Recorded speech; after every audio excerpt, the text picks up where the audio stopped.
commemoration of the death of Cristel Tejada, a UP student who ended her own life due to an unaffordable and ever-increasing cost of education in the Philippines. A commercialized system of education which, under the aid of the current administration, continues to kill people. Even the Lumad children of Mindanao are being denied access to education, to schools. The Lumad children of Mindanao who just want to learn are being murdered by the people who swore to protect them. Now my question is, what are your plans for education? And as a related question, what is your say on the murder of Lumad people in Mindanao? I'm supposed to make just a syllabus of the things that you'd like to do. And it might interest you to know that the highest in the budget would be education. Second is agriculture, third is health. Ganon, no? Now dito sa education, I hope to bring the high schools, the national high schools sa hinterlands.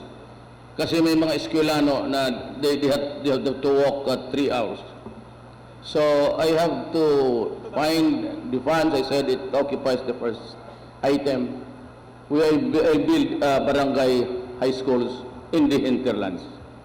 Then dito sa baba, you know, my mother was a teacher. I think it was announced here. I plan to increase the salaries of teachers. And at make it mandatory this time, really. Pag sinabi mo walang koleksyon, talagang walang koleksyon. Ang problema dito is the Department of Education, Culture and Sports keeps on saying that there is nothing collected from the students. And yet the reality on the ground is far different. They have to come up with something, for various reasons, whatever it is, there is always the mandatory contribution. Dito naman sa inyo, para sa mga university, I said, pinakamalaki ang funding ninyo. So I will see to it that the funding even, hindi lang UP, all public institutions will get the lion's share sa ating budget. Then, the Lumads, ganito yan eh. Para maintindihan ninyo. There's a war going on in the mountains. Yung mga military cities like any other civil war, kukuha yan sila ng mga lumad na sympathetic sa gobyerno. Kung yung may dati ng galit, may rido, kalaban doon sa ibang natives. At ito namang NPA, matyaga rin. Nakukuha rin nila yung ibang mga dato na ginagawa rin nilang milisya nila. So ang labas niyan, yung mga lumad ang naging pawn dyan sa away. Isang dato, galit siya sa isang dato kasi pinatay niya ito, patayan niya. Parang rido talaga yan. Rido is a vendetta, sa tawag namin yan sa mga Moro is rido. Vendetta. Yun ang nangyari dyan. It is not really a killing for what, but it is a small war started by the military and by the police. Yung sympathetic sa NPA, meron sila. Yung sympathetic naman, may mga milisya sila. And they are fighting. Ang problema, when it becomes a civil strife, it is more cruel. Pinaka-cruel ang civil war, civil strife. Ayaw ko, but there is something there that yung rage ng tao, kaya pati yung mga bata sinasali na. Yan ang totoo dyan. Kaya nagbababaan yan. Ang problema nito, may mga kasama rin yung ibang natibo, ayan, sinusunog sila. Actually, it's a police war. But unless you can change the policy of the military, and maybe of the NPA, makausap ko, na wag na lang gamitin ang mga civilians. Fight na lang kayo dyan. the regulars, and army to army kayo. New People's Army, Armed Forces of the Philippines, Philippine Army. Yan diyan kung bakit nagkaganoon may mga namatay. That's the reason why. Ako po pala si Abraham from UPLB Perspective. You said earlier kanina, galit kayo sa gobyerno for oppressing the people. Well, right now, the Philippine education system can be considered oppressive. Kamura-mura ang estado ng edukasyon sa Pilipinas. Do you think the government should spend more in education or defense? Education, Sir, defense, sir, do you defense. think- We only fight the internal strife. We cannot go to war. Just don't need to spend. As a matter of fact, when you spend for the 2 jets, surveillance state of the art, it was really a waste of money. Because we do not need it in the insurgency problem. You only need the ordinary propeller-driven airplanes, the air assets at present in the hands of the Air Force. Wala tayong gamitin dyan, if at all, kung may itong South China Sea goes out of control. Problem is, a raid against the 2 jets that we have bought is about 3,000 jet fighters of the China. So, dito lang ako sa, we are not ready to go to war. We cannot join a force there, expeditionary or whatever, do you think college? na pinaplano ng Amerika. They are on the war footing. There is posturing right now. It would be to the best interest of the country just to avoid participating. We could not, I said, maybe get China to be so angry and to declare war. We cannot afford it. Even if we want to, hindi talaga kaya. Huwag na tayong mag-ambisyon yan. The money is better spent with health and education. Hindi ako naniniwala dyan sa kasi ito, insurgency lang. Hindi natin kailangan na malaki talagang, except, the fast boat, but hindi masyado mahal yan. Ang mahal ang edukasyon ng bata. And you have to build more schools, and you have to pay more teachers. The K-12, to my mind, I was objecting to it earlier. But when I studied the program very, very carefully, sabi ko, tama rin ito. So we need more teachers with the advent of the additional classes needed. There are about 2 years ago, we were hitting 104. And by the way, if I get to be elected, ibalik ko ang family planning. I do not want to go into a quarrel with the church. Ayaw ko, kasi Katoliko ako. But the only president who forcefully did it was Ramos. And Ramos was a Protestant. Hindi takot masyado dyan sa mga sanctions ng... Pero ako Katoliko, pero ibalik ko ang family planning. Kasi, you go out in the streets at night, you go to Tondo, kita mo Pilipino. Wala pa ang nanay pati tatay niyan. Naghanap buhay pa. May Islam area rin ako doon. Tayo ko saan papa mo, nagtatrabaho, nanay mo. Tapos drugs, in the blighted areas, pinakamalakas ang drugs. Everybody is almost contaminated with drugs. Nanay, tatay, lula. Ganyan nga. Kaya, this is a war. I hope I could find sympathy in you, or at the very least, your understanding, talagang malala ang problema natin sa grupo. It's useless to be, I had a facility. I built a 22 million facility, drug rehab. Lahat taga Davao na, no? Kasi sinasabi nila, pinapatay ko nga, pati babae, lalaki, bata. Do not believe in that shit. Even if I want to, I cannot kill a woman or a child. Lalaki pa, lalaki, oh. So, nandyan lahat. And even yung mga anak ng mga artista, naghihingi sa akin ng special accommodation because it's really intended for Davao residents lang. O sige. You know, after so many years, 3 years, o for example na lang itong template na ito, as this time, anak, release. Within 8 months to habag siya, umiiyak na naman. Mayor, can you re-accommodate? Because why? So we're talking with this neurosurgeon, Filipino. Tapos sabi niya, you know, Mayor, medical city. Sa baba niyang basement yan, puro sumbihan eh. Sa baba na dyan yung rehab nila.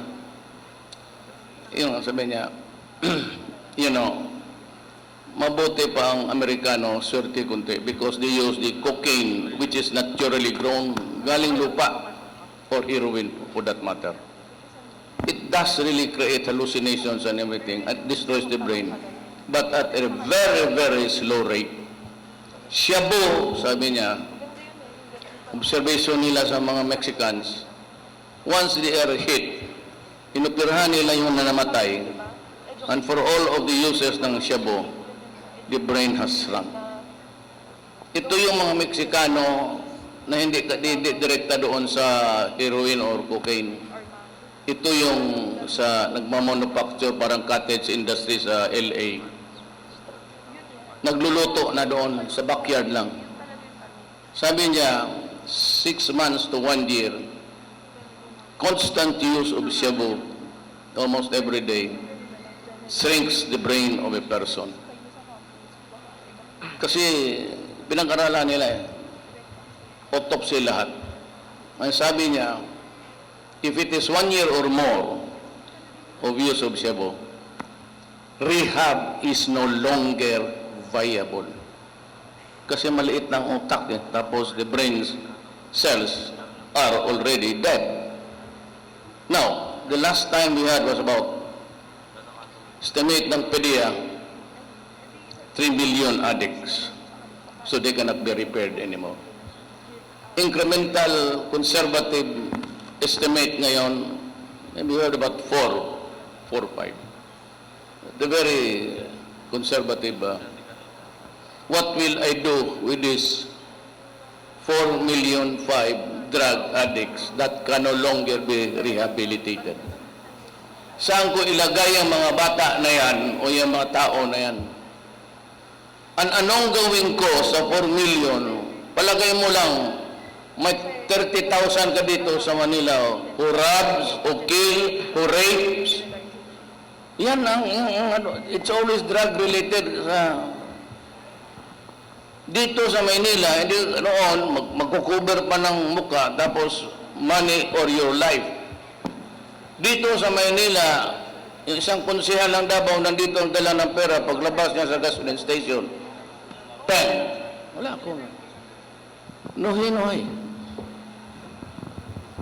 Yan ang sabi ko. I have a very delicate and I hope that when this starts, I can find a little bit of your understanding. This is not intended for those who dissent against government. I am one of those who are kasama ninyo ako at talagang nagmumura ako sa gobyerno. Kaya nga sabi ko, si Pop tinamahan ng stray bullet eh. Kasi hindi ko ginagawa. Pati yung trabaho ko ginawa ko. Magsabi, anong apakita mo? Yeah, Davao, you go to Davao. Tell me, after you have visited Davao. By the way, I'm Jem Celestial, BS Chemical Engineering, batch 2010, so 6th year ko na. Tapos, I am the current chairperson of the University Student Council. So, ang question ko po ngayon is that, ano po yung konkretong action or step-by-step plan nyo po on realizing your promises? Kasi sa tingin ko po, sawang-sawa na po kasi kami mga Pilipino sa nakakailang Pangulo na paulit-ulit na lamang po yung mga pangako, pero lagi na naman po napakako. So ngayon po, ang tanong ko po, how would you materialize all of your promises within the first 6 months as you claim? Thank you. How can you achieve that, sir, in the first 6 months? No. Itong federalism is a very long process. It might last even to the last day of my term because you have to educate first the people. What is federalism? Then I have to create a commission to do the education for all Filipinos to know. Then after that, I have to call for a constitutional convention. Kung magkaayos kami sa Congress about graft and corruption, okay lang. Pag hindi, madidisgrasya talaga sila. But itong, sabi ko nga, presidente ka, walang maniwala sa iyo, tapos walang sumusunod sa iyo, kintang klase ang presidente ka, umalis ka na. Kaya ako, pag sabi ko 3 to 6 months, I can do it. You would remember, we have an issue sa Mindanao. Ngayon, crime, criminality, corruption, I never included the violence in Mindanao. Do you know why? Itong sa Mindanao, this is part of nation building. Hindi mo kayang patayin ito kasi ako, in the 70s, I listened to Maria Sison. So kami yung nakabataang makabayan. Halos kasabay ko si Belio, si Bebot, yung Justice Secretary noon ni Arroyo. Noong tumanda na kami, ayan, ako ngayon, 70 years old, may apo na ako. Nandyan pa rin si Sison, ang NPA na sa bukid pa rin, nakipagbakbakan sa armed forces. Hanggang kailan ito? And that is why when Sison said that he's going to come home if I become president, well and good, because sabihin ko, sir, apostoles mo man ako. Pero paano itong Pilipinas? When will we stop fighting? The same with the Moro, kasi sila man talaga yung una sa Mindanao, there's going to be a lot of talk. But I said, ang barest minimum nila is federalism. BBL can be the template of the divisions later on. But I said, they have to have a national structure for that. Walang iba because people are complaining about the government, unitary type, central government. Sila lang kasi ang umahawak ng pera sa kanilang desisyon kung paano gastusin at nakawin pa. Yan ang problema dito. Kaya ako tumakbo kasi kami sa Mindanao parang hindi kami kasali ng Pilipinas. Kung gano'n, di tuluyan na lang natin. Wala mga problema sa amin, sumama kami sa Moro people. We've been there, we grew up with them, nakakaintindihan kami. Kasi itong gobyerno na ito, kaya ngayong flag, you honor it. You govern effectively, do not steal the money of the people, and give us our dues. Ay, yung flag na yan, kung hindi mo sundin yan, the Constitution, paano ba yan? Nakawin harap-harapan. Pati yung mga MRT ninyo, hindi naman ako sumasakay noon, bagay. Pero nahulog na, nandiyan na yung coaches, walang makina. Ano ba klase? Para ka nagbili na walang gulong ang sakyan. Paano pandarin yung yawa na yan? Kaya nga gano'n eh. Kaya nung nakita ko itong mga presidente, itong mga presidente, hala kayo dyan. Ubos.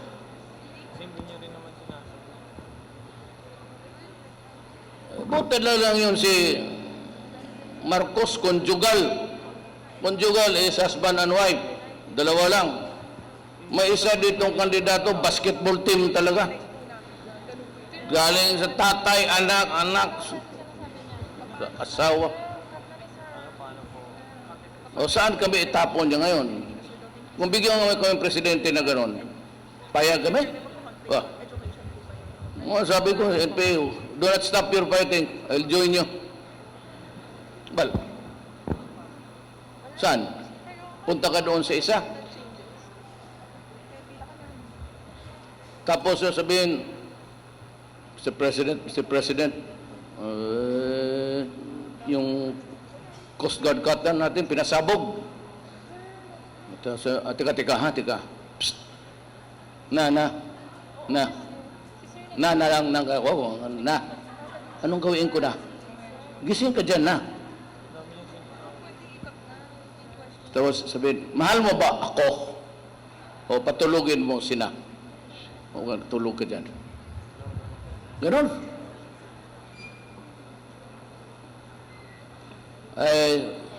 Sorry, but I'm just being, ako talaga realist. When I talk about the problem, I do not, basta ako, kung anong nakita ko, yun na yun. Because I do not have the obligation to lie. Why should I lie?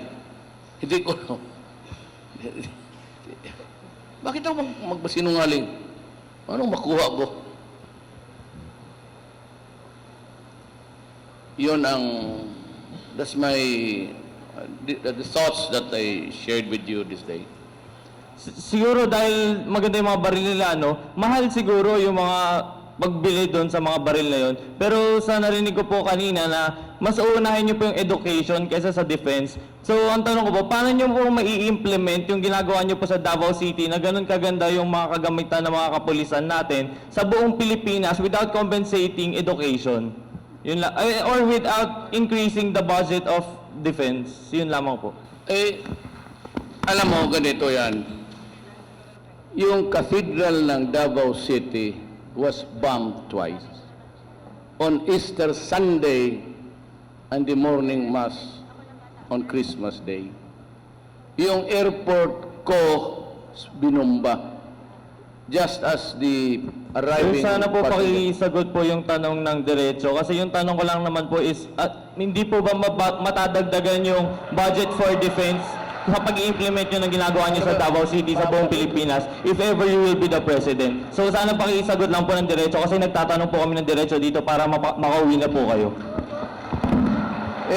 Ang naririnig ko lang kasi, sabi ko, baril-barilan lang So, sabi ko, I'm preparing for it because from time to time, sabi ko, nagbubumba.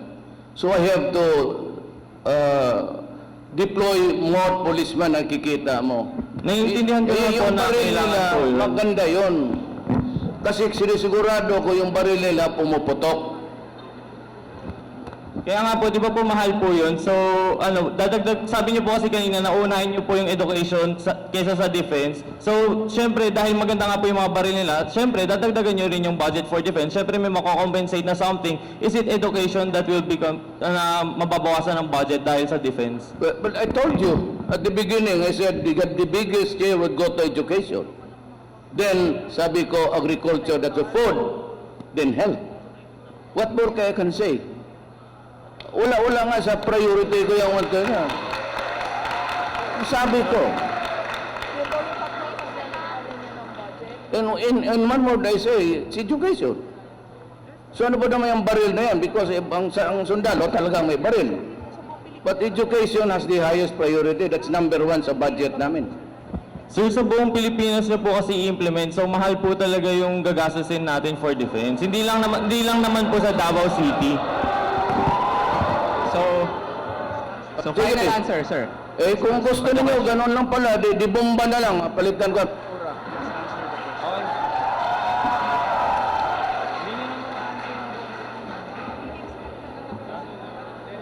Okay? Okay na, sir. Have I answered your question?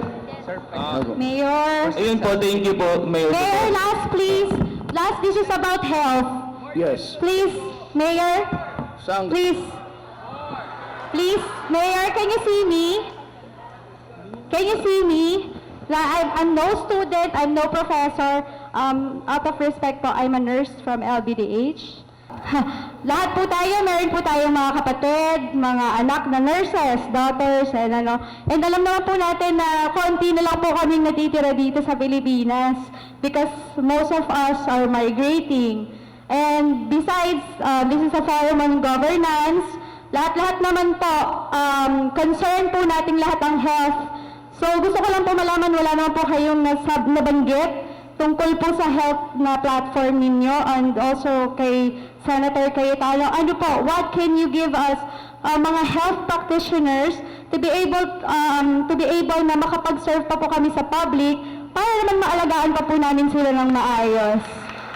So, once again, Mayor, on behalf of nurses, ako po si Catherine Barleta from Los Baños Doctors Hospital, isa pong tertiary hospital dito sa Los Baños. I hope you can answer my question. Yes. Kaloka.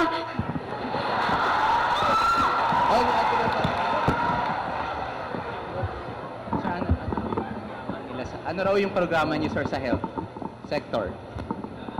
Well, ganito yan.